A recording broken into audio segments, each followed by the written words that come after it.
Hay unos videos que están como raritos, entonces toca manejarlos.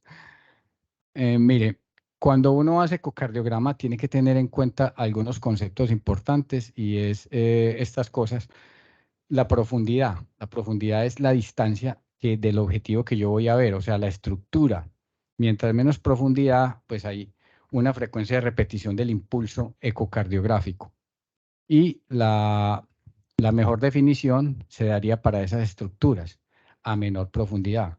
A mayor profundidad está más chiquita la estructura, menos calidad, pero se pueden contaminar los bordes de la estructura.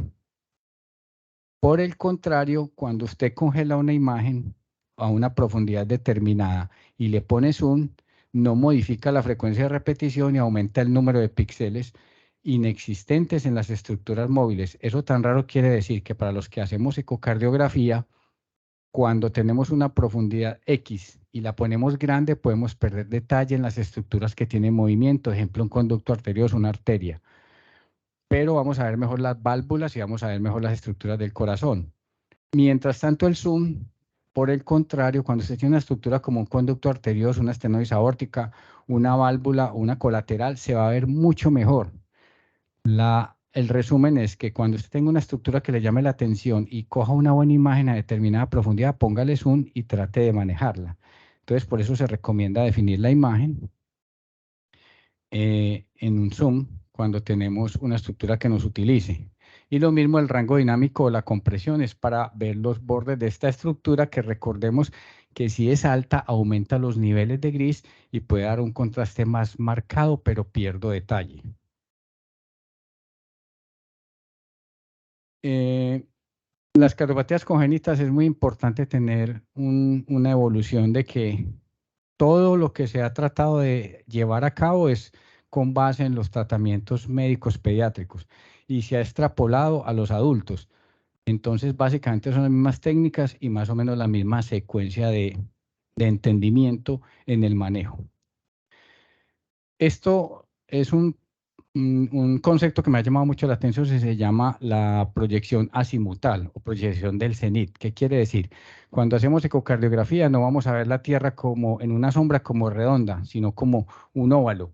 Entonces, cuando usted está viendo un huequito en Doppler color, como vamos a ver ahora, llámese CIB o llámese conducto arterioso, usted se puede enredar y creer que esa CIB está en un plano más alto o más bajito del real. ¿Por qué? Porque es la aceleración azimutal. Es como cuando vemos un carro subir una pendiente desde arriba, desde el cielo, usted no lo ve oblicuo, usted lo ve plano.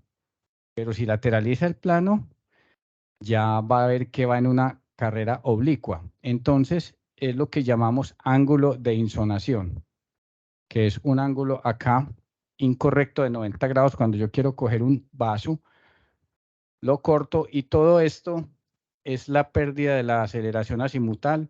En cambio, aquí cuando usted lateraliza la imagen hacia el eje perpendicular de la estructura, va a ver mejor el flujo.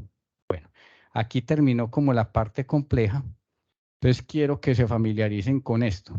Son dispositivos hechos de nitinol, níquel y titanio. Son como confeccionar una canastilla y ahí hay varios. Los de arriba son para cierre de ductus arterioso. El que sigue en segundo lugar es un dispositivo cónico de doble disco que es también para ductus o para CIB. El tercero es uno para también ductus arterioso colaterales de doble disco. Y el más conocido que es el de CIA, el Amplaxen, que es un doble disco con una cintura amplia, y los estén coronarios y estén periféricos, que también es como, yo lo explico como una especie de lo que va a ser las veces de las vigas de un túnel, para evitar que la estructura se colapse. Bueno, ahí tenemos un conducto arterioso, yo me voy a sentar para que puedan ver. Estas imágenes están un poquito rebeldes, pero ahí vemos el conducto arterioso. Estamos en una profundidad X.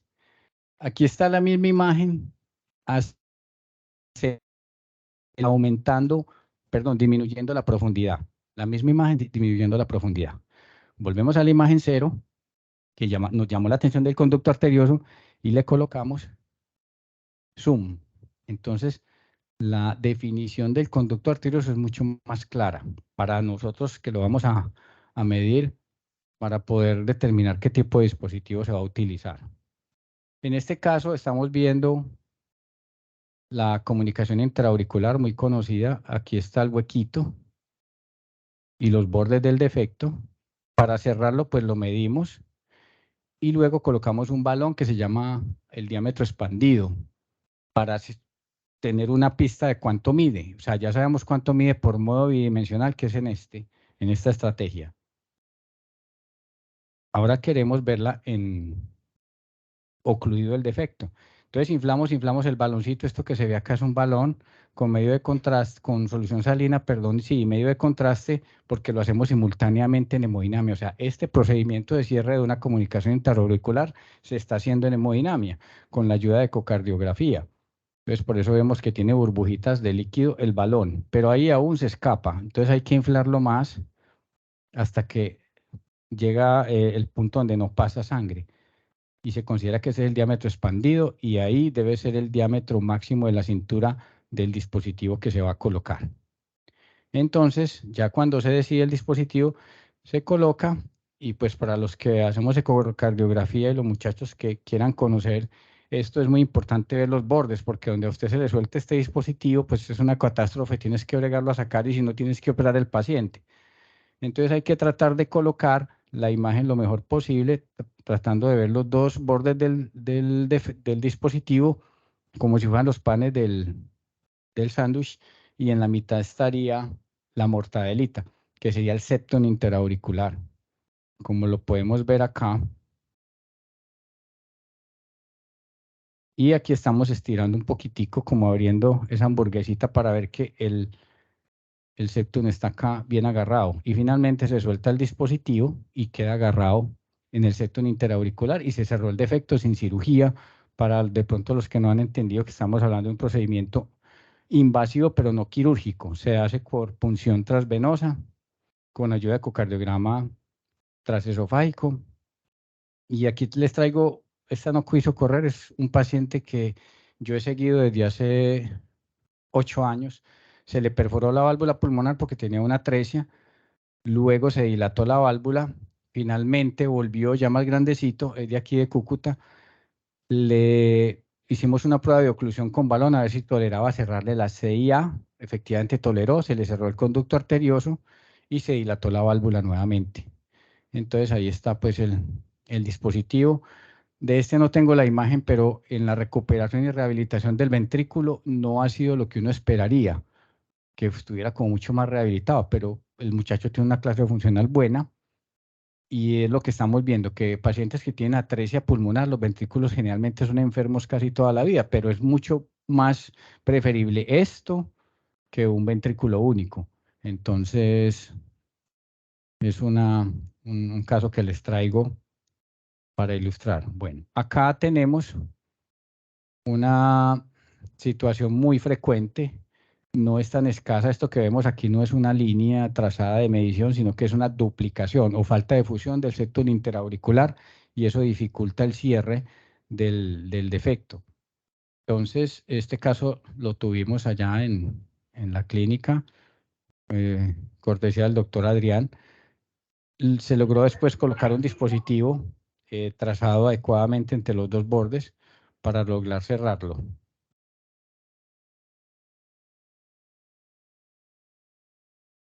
Bueno, aquí tenemos una imagen que yo les quería mostrar. Es una CIB,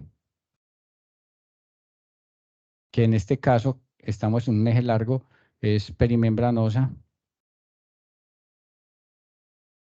pero es una perimembranosa trabecular alta. No es una CIB típica quirúrgica que esté pegada a la aorta. Entonces, cuando vemos esta imagen decimos, no, la CIB está pegada a la aorta y no la podemos cerrar, porque pues está ahí abajo. Resulta que si nosotros usamos el concepto de velocidad azimutal, vamos a ver que esta CIB no se relaciona con la aorta. Miren que la válvula está más arriba del plano de la CIB, como aquí. Entonces, cuando decidimos eso, se considera que es una CIB para cierre percutáneo.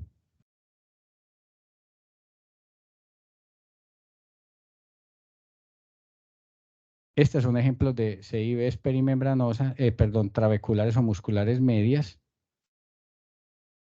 donde se colocó un dispositivo de doble disco, aquí está, cerrando el defecto. Todas estas son por punción, pero esta que no tiene movimiento es perventricular mediante cirugía. Cuando no es posible acceder por las condiciones del tamaño del paciente, se hace perventricular por cirugía.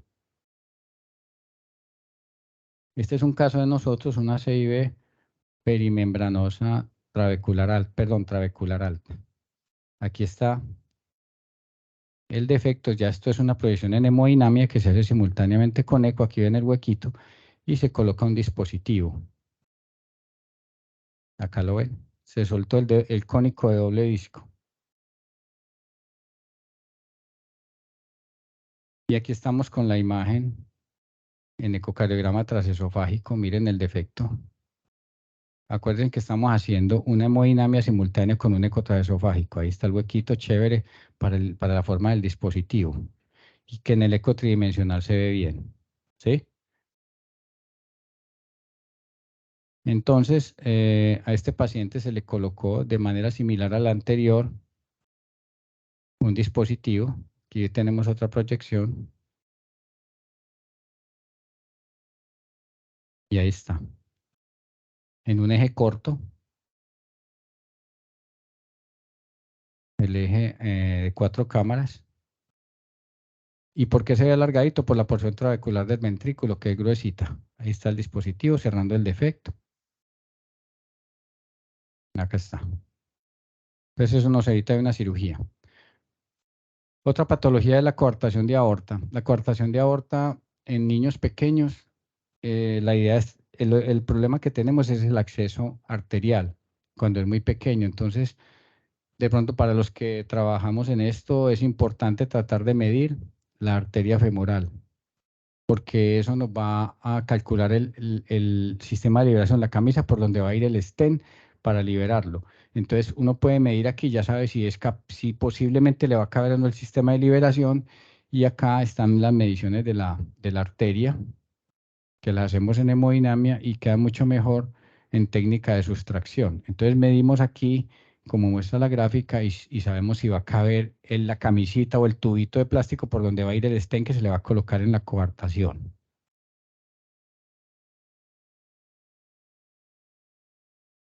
Bueno, la atresia pulmonar con septum íntegro es una cardiopatía muy grave. Hemos tenido varios allá en la clínica. Esto que sale acá, a pesar de que es una cardiopatía rara, son las formas o los ítems para decidir si es llevable o no a ventrículo único o a biventricular. Tal vez la clave sea el valor Z de la tricúspide. Los valores Z son valores estadísticos de qué es bueno y qué es malo dentro de una población general. Entonces, en este caso tenemos, este era el equipo Siemens que hay en la clínica y tuvimos este pacientico. Va a ser bien porque ese equipo, pero vea, de todas maneras nos permite ver ahí que para los que todavía no entienden esto, acuérdense, doctores y doctoras, que la medicina es paso a paso. Entonces, si les gusta este lado, vayan encarretándose mirando estas cositas, porque hay que ir entendiendo la complejidad.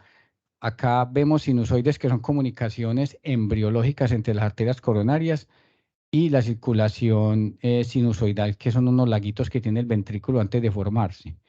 Entonces, evidentemente se ve que no hay paso por la válvula pulmonar y que hay estas ramificaciones. Esta es la arteria pulmonar que parece una gaviotica, el signo de la gaviota. De aquí no pasa sangre, no pasa color.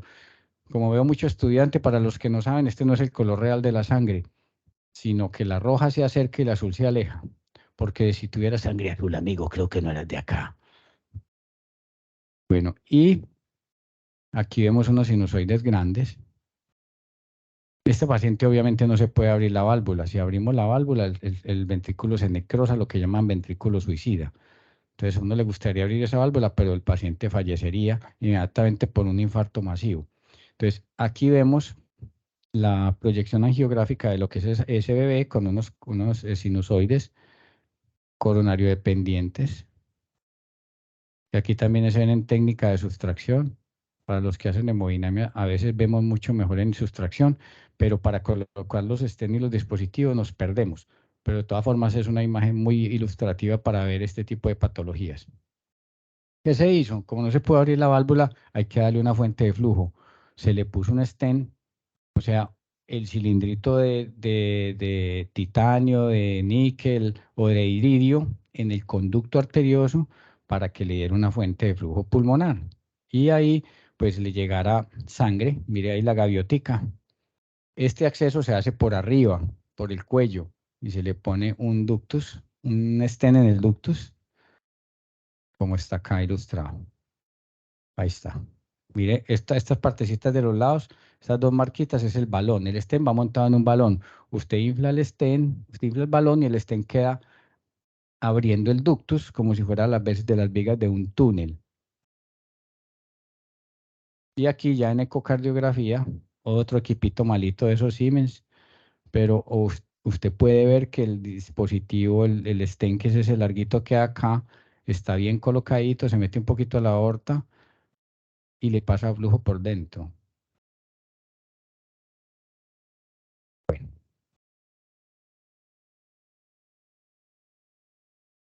aquí este es otro paciente que fue muy difícil. Se le puso un stent y muchas veces chorrea hasta abajo, como en este caso llegó hasta la rama derecha. Hay que ponerle otro, porque si no le pones otro se cierra acá y hace como una enfermedad ostial, el análogo de lo que hacen los de adultos. Una enfermedad ostial y no entra flujo, entonces aquí se le colocó el segundo stent para ser ya llevado a la cirugía definitiva. Esto es paliativo para darle una fuente de flujo pulmonar. Bueno,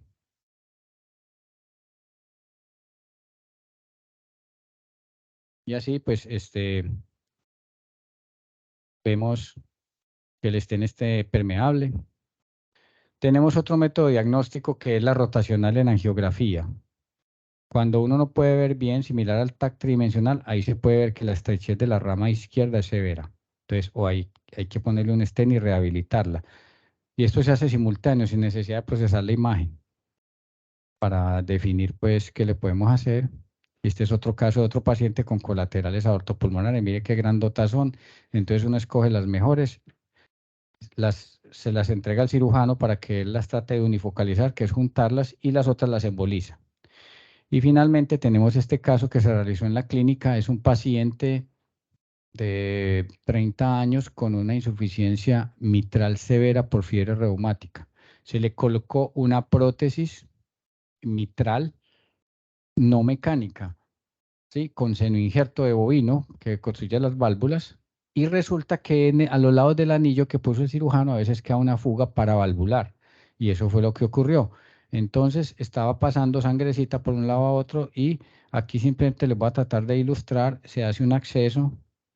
Se trató de hacer inicialmente por punción interauricular desde la aurícula derecha hacia la izquierda para dar la vueltecita y meterse en la mitral por el ladito y ahí poner el dispositivo, pero muy difícil. Entonces, ¿qué tocó? Esto que vemos acá son los separadores de finoquieto que usa el cirujano y en la puntica se punciona. Esto se llama vía perventricular. Se hace pues con el cirujano a bordo, la sonda transesofágica, y se introdujo el sistema de liberación, perdón, una guía primero y luego se cruza el defecto y se avanza a un dispositivo de doble disco y se coloca cerrando el defecto. Esto se hizo con el grupo de cardiología de adultos y aquí tenemos ya el resultado final, perdón, este es el resultado, el diagnóstico previo de la fuga, que es bastante representativa. Fuera de que puedes compensar el paciente, le da una hemólisis tremenda, el paciente era bien amarillito. Ay, carajo, perdón, esta no se mueve. Ah. Entonces, aquí vemos ya en un eco tridimensional estático la válvula y la fuga. Estas son estáticas, mire que la fuga siempre medía unos 3 milímetros. Y ya aquí, pues, en eco tridimensional se ve el dispositivo y la válvula, cerrando completamente el defecto. La válvula del dispositivo.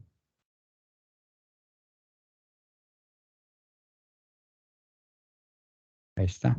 Ya no vemos el chorro que teníamos antes. Bueno. ¿Qué podemos concluir? Que el ecocardiógrafo tiene herramientas muy útiles que muchas veces no utilizamos para tratar de manejar pues las patologías complejas y eso es determinante en la calidad de imagen. La ecocardiografía sabemos que es una herramienta básica con la que trabajamos todos los días para corregimiento, para procedimientos diagnósticos, seguimiento y es muy importante conocer las bases teóricas y los insumos, o sea, lo que usa otra especialidad, porque si yo no conozco qué le está poniendo el otro especialista, no voy a entender qué hizo. Entonces, de parte de nosotros, los hemodinamistas, los intervencionistas, tenemos que ser más abiertos y de parte de los cardiólogos, preguntar qué se le hizo y por qué. Bueno, esto era lo que yo les traía. Muchas gracias. A continuación sigue otro compañero del grupo, que es el doctor.